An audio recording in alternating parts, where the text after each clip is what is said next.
Westbrook, hello. How are you guys doing today? Hope you're all well. Happy May long weekend. I'm hoping that there is not a 17-inch snowstorm when you're watching this. Things look good on the weather report, so hopefully God has blessed us with at least a half-decent long weekend, considering everything else that's going on. So, we're talking about James 1:19-20. And I'll read that in a bit. But I just want to do a bit of a thought experiment. So, I want you to think for a second about what percentage of, your cherished relationships, for example, have to do with talking. How much of your ongoing interactions with people are related to speech or basically about talking? Try and imagine a situation in a relationship or your life in any given community where speaking was not necessary. I cannot think of a scenario where talking and communicating are not essential and necessary parts of my interactions with other people. There's times of silence or different things like that, but relationships fundamentally need communication and speech, basically, right? So it's needless to say, it's a huge deal. Talking it's a big thing. It makes up a substantial portion of our experiences and our relationships. With communication, you can build relationships. With communication, you can tear them down. Without talking, you could never teach or learn. Without talk, you need to talk to be able to help people properly or get help from people. While you can certainly harm people with without saying a word, even the act of even physical abuse is it's a form of communication that leaves deep wounds that say something to us, maybe more than even a harsh word could at times. Speech and communication, even nonverbal communication, is a fundamental part of our everyday experiences. It's a fundamental part of the human experience, and it's a fundamental part of what it means to be a family, be a part of the family of God. Because, well, you can't have a family without talking to your family members. And James knows this. He recognizes just how much a person's tongue and lungs can do. And so we're basically entering into a very important theme in his letter. And we're transitioning away from trials and things that he had been talking about up to verse 18. And so we're getting into this theme now of communicating as a follower of Jesus. And you might be familiar with it as the taming of the tongue. And he talks a lot about it throughout the letter. So, let's read the passage we're going to talk about this week and see what James has to say about speech. James 1:19-20. My dear brothers and sisters, take note of this. Everyone should be quick to listen, slow to speak, and slow to become angry, because human anger does not produce the righteousness that God desires. So, let's start with some important nuances that will help us understand what James is getting at here. And I'm going to read to you a bit of a modified translation because I think it's helpful for us in understanding what's going on here. So let me read this now, starting with verse 1:19. As a result, you must understand, my beloved brothers and sisters, everyone must be swift to listen, slow to speak, and slow to anger, for human anger does not produce the righteousness of God. You notice there was only a few things that were different there. First off, as a result, at the beginning, you must understand, a command, and then everyone must be swift to listen, slow to speak, slow to anger, and so on. So, if you remember anything from the past James sermons, James uses the imperative. He uses commands consistently throughout the letter, and we've seen that just non-stop since we started, right? But there's also something very interesting about the kind of word that he uses at the beginning of verse 119. And in Greek it's iste, or iste. But it's a special word that actually kind of has this function in the sentence of connecting what James is saying as a result of what he has just said. So, in other words, let's think about it this way. He may be starting a new subject in 119, but we can't forget that he's referring back to something that he mentioned in the previous verse. When he says, as a result, we need to understand that he's probably referring back to what he says about the word of truth in 1 verse 18. So his new topic is about speech, listening, and anger, but it's connected to the fact that his readers are born into the word of truth and a kind of first fruits of all that he created, which is what he says in verse 118. And let's clarify that a bit more. James is talking about the gospel when he writes the phrase "the word of truth," just like Madeline said in the last sermon that we had. And so he's basically telling his readers, you are a part of God's new creation because you have received the gospel and are living according to it. Now, as a result, it is only fitting that you should be acting in the following way. Be slow to speak, quick to listen, slow to anger, etc. So, being a part of this new creation means that for James, he connects that to the way that we talk to each other, and that there is a certain way that we should be communicating with each other that reflects the reality of being born into the word of truth, or born by the word of truth, and a kind of first fruits of all that he created, of this new creation. So there's a connection between that, receiving the gospel and what that means for how we talk, basically. There's another important part of this passage that James is using. That James is basically just consistently using command language especially through verse 119. He commands that they understand the significance of being a kind of first fruits of creation. Let me say that again. He commands that they understand the significance of being a kind of first fruits of all creation. So he, like I said at the beginning, as a result, you must understand. So that's a command. The second command is that he commands that they should be swift to listen, slow to speak, and slow to anger. Both of those things are a command. That they understand the connection between being a new creation and being, this new gospel people, being born into the word of truth, by the word of truth, and what that means for the way they talk. And that means that they should, or they must, be swift to listen, slow to speak, slow to anger. So there's a lot of command language here. He's saying, this isn't an option, this is not optional, you must. You must understand, and you must be.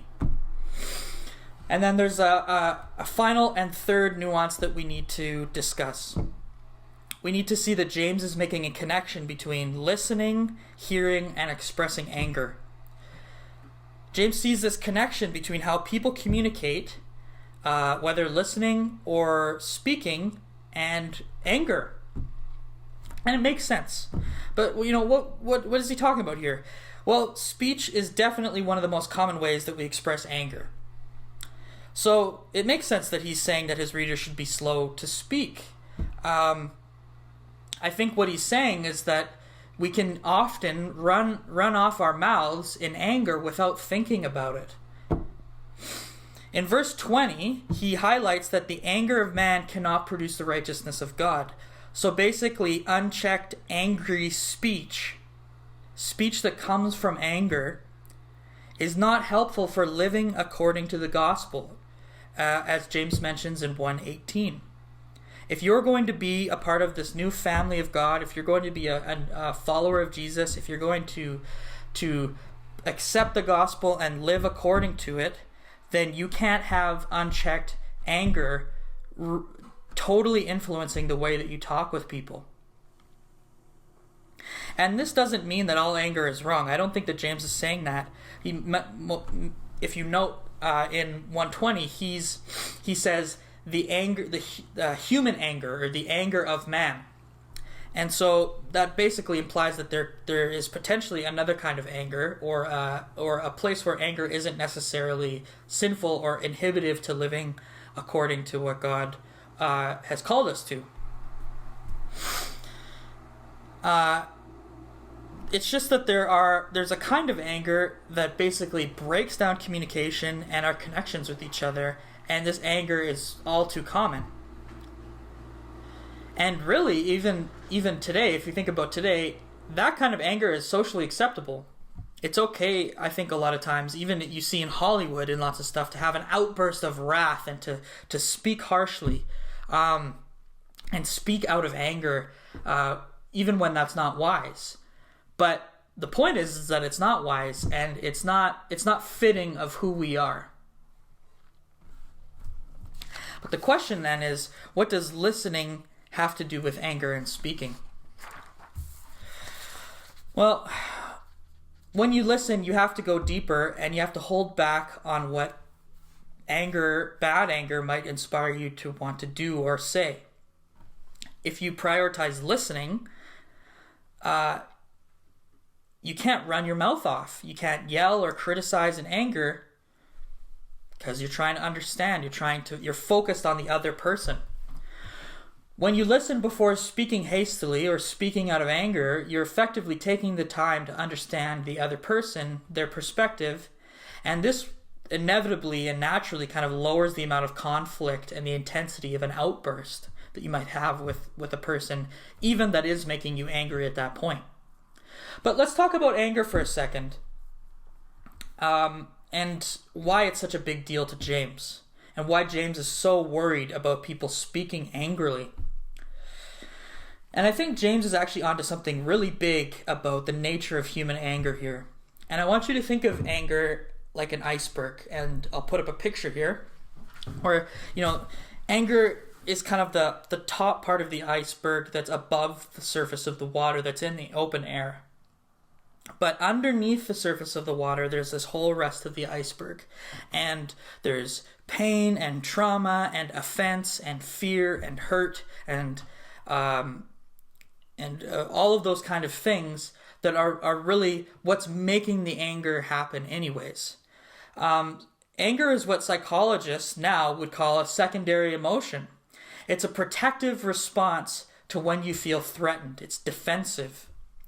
And it's very useful for survival when you live, for example, in a tribal hunter-gatherer society where physical conflict is all over the place. It helps you survive. The problem is that it's just that. It's a reaction and it's a protective response. And what can tend to happen in our everyday lives is that if we let these hurts and these fears and these insecurities and these offenses go unchecked, they just broil up into anger again and again and again, and they're not, because those things aren't resolved, those deeper things, those things that are under the surface, that are on the big part of the iceberg underneath the water, then we just continue just to have anger bursting out of us all over the place. And so we interact with the world primarily out of anger. Anger can get out of control because it becomes our go-to emotion in any given interaction. And so even in a situation that doesn't necessarily need to make us angry, we go there immediately, or we're on edge and we're poised for this, because those things underneath it all, those things under the surface of the water on the actual rest of the iceberg, are not dealt with. And we can get so wrapped up in feeling angry that it becomes it becomes our primary way of interacting with the world, and we get angrier, but nothing changes. But you have to know that if you want to deal with this anger, you have to deal with what's underneath it. And you have to deal with the trauma and the sensitivities that have caused this anger in the first place, that have caused you to go into defense mode, protection mode, get away from me mode, I want justice mode. And I think this is the genius of James's teaching here. James recognizes that living out of anger is going to tear down the community and relationships in the various churches that he's writing to. And his antidote is to listen. And if you think about what I just said about anger as this secondary emotion, think about what listening does to somebody who's angry. They have this hurt, this pain, this fear, whatever, and maybe an interaction, maybe you caused that to happen. And you, instead of responding back in anger and being angry at those people, if you listen to them, if you listen to that person, eventually you're going to come to the point where you listen to why they're upset in the first place.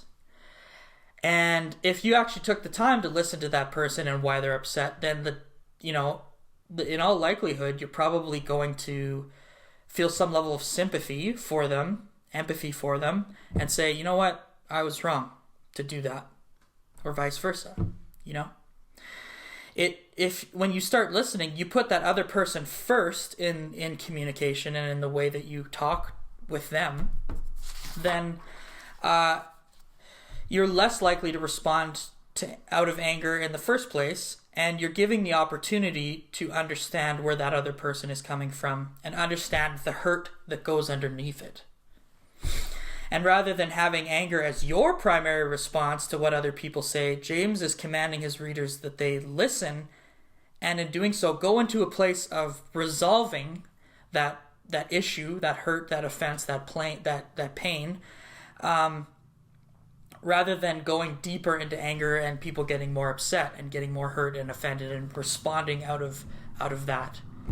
So really, when you sit down and you actually listen, you're taking the relationship in a different direction. You're taking it in the direction of growth, in the direction of healing, in the direction of resolution.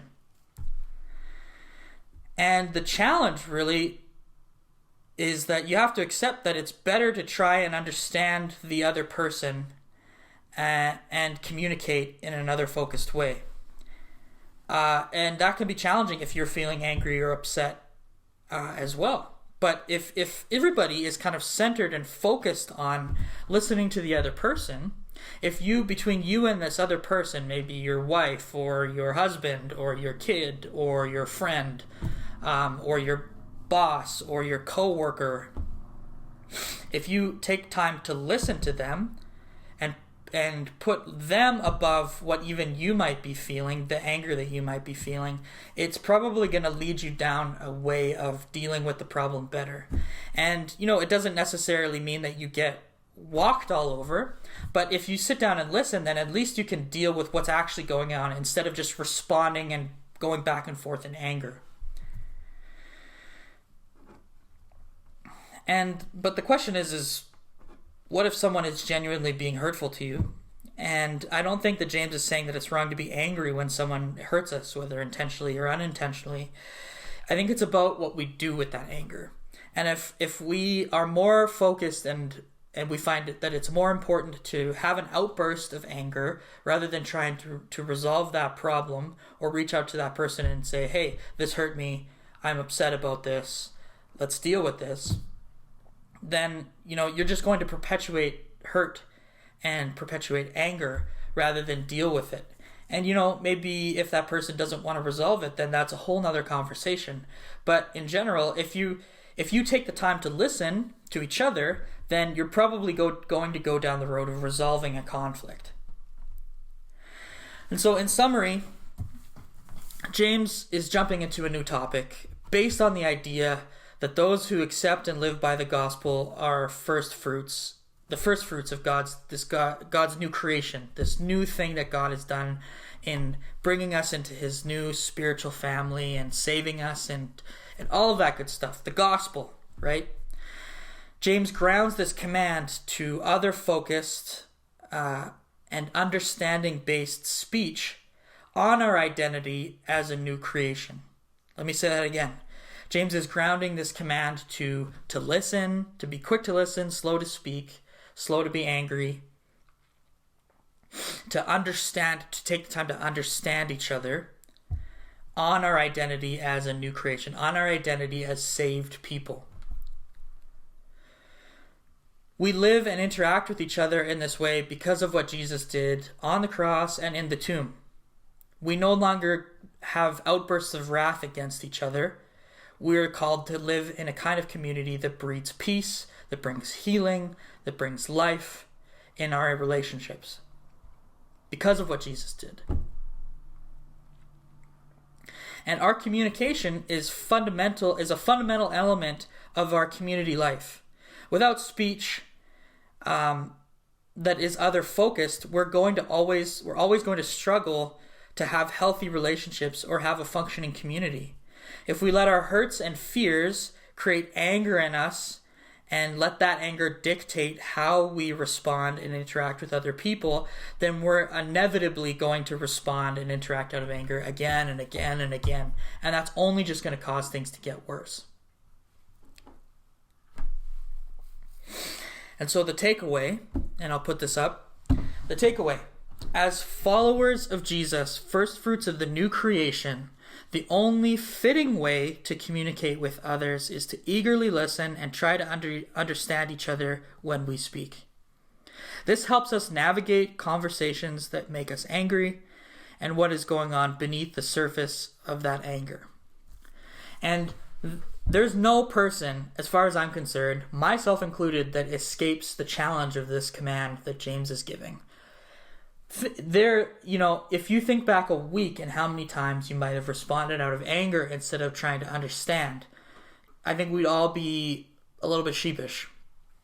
And this is something that we're all called to improve in. And think about the impact that it actually makes when you try to understand people, even if you disagree, even if you find that you're not on the same wavelength as them, or that they're not even willing to resolve the problem. If you are always going in the direction of listening, of understanding, of going into the actual issue instead of just interacting out of anger, that makes a big difference on your influence on people. It makes you a blessing to other people, actually. And I think that it's something that we can all learn to do better, myself included. And really, it's as applicable today as it was when James was writing to those Jewish Christians across the Eastern Roman Empire. So, the questions, I guess, that I want to offer up to you are, how much do I listen? How much do I respond out of anger? And do I try and justify my anger? What does being a Christian mean for anger and for problems with anger? Does it have some bearing on the way that I interact with people and the way that I deal with, being hurt or other people being angry at me? Big questions. And I think something to think about for all of us, and not only think about, but take seriously and apply to our lives. So let me pray to close, and I guess we'll talk soon. Father, I thank you for every one of you, every one of us that's here in this little Westbrook community, and those that are watching that are in the extended Westbrook family, so to speak.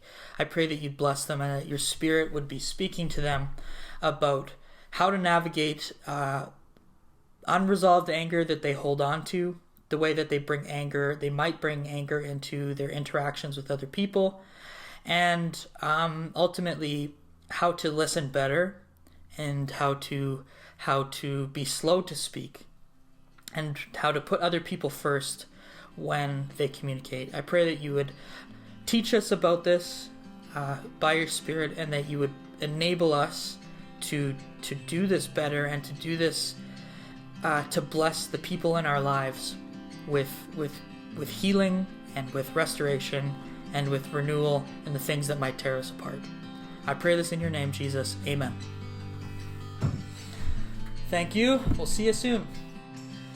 Thanks for watching. Connect with us on Facebook or YouTube with the link in the description below. Stay tuned for more remote and connected video sermons dropped every Sunday on the Westbrook Community Church Facebook page and YouTube channel. Have a good week and God bless.